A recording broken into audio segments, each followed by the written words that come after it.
welcome and thank you for tuning in. Virginia Tech men's basketball pulled off its least surprising win over Duke ever.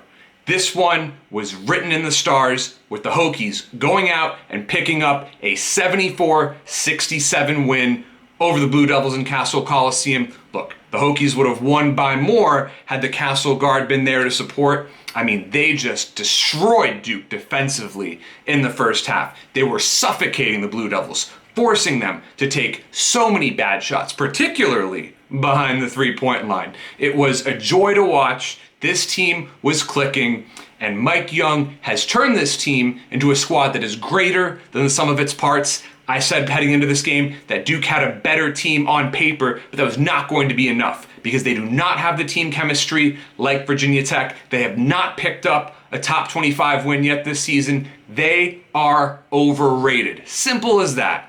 And take nothing away from the Hokies for going out and winning tonight. And Tyrece Boots Radford, player of the game.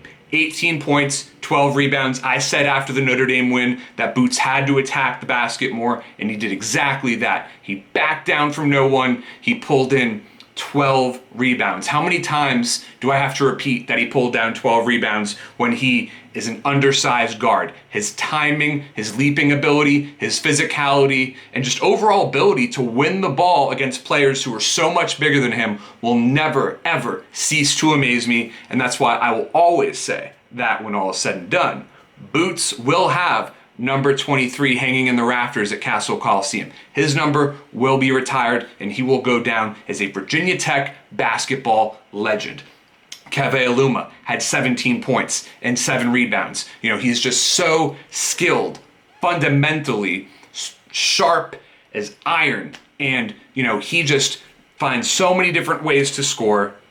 He can play with his back to the basket. He can face up. He's just so difficult to guard because you never know how he's going to beat you. And yes, Matthew Hurt really gave Aluma the business tonight. He scored 20 points, you know, from the outside, from the inside. He was very difficult to guard. But props for Aluma for not relying on double teams to slow him down, because that's when Duke's offense could have been more dangerous than it was.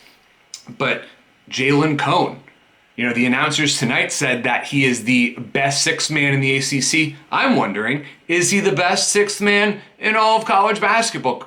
Because all he does is come off the bench and go bombs away, being unstoppable from behind the three-point line. You know, 14 points. Not only did he score those buckets, but he did it while commanding so much defensive attention. It seemed like the scouting report had the top bullet for Duke be, don't let Jalen Cone shoot threes. And he still made threes. He would come off the bench and right away get fouled shooting a three-point shot. So you get the message. Jalen Cone is always a deadly outside shooting threat. The same can be said for Hunter Couture. Hopefully he'll make a few more than he did tonight. But, you know, Justin Mutz had a great game in terms of playing physical. Didn't have too many rebounds. You know, he had 5 rebounds and 9 points, but the presence he commands on the floor and the way he complements Aluma is just massive for this ball club. This is a team of men, of experienced, confident players who love playing together. I would imagine they love playing for head coach Mike Young. Certainly,